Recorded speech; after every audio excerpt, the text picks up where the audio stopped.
নির্ণায়ক প্রশ্নটা ঠিক এখানেই। একটা প্রশাসনিক প্রসেস কেন ভোটের ইস্যু হয়ে উঠল এবং কিভাবেই বা হলো?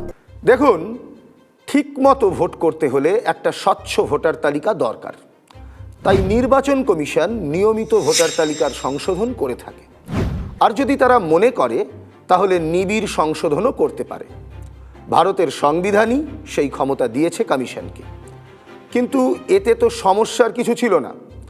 কমিশন কাজ করবে তার আইন মতো, আর রাজনৈতিক দলগুলি চলবে নিজেদের মতো করে। এটাই তো হওয়ার ছিল, কিন্তু তা হলো না। লক্ষ্য করুন, বিহারের পর নির্বাচনমুখী বাংলায় আরও কয়েকটি রাজ্যের সঙ্গে এসআইআর হবে এ কথা যখন ঘোষণা হলো, ঠিক তক্ষুনি বাংলার মুখ্যমন্ত্রী বলে দিলেন এ রাজ্যে তিনি এসআইআর হতে দেবেন না। আর বিধানসভার বিরোধী দলনেতা সেই তখন থেকেই বলতে লাগলেন এসআইআর হলেই নাকি 1 কোটির উপর নাম বাদ যাবে।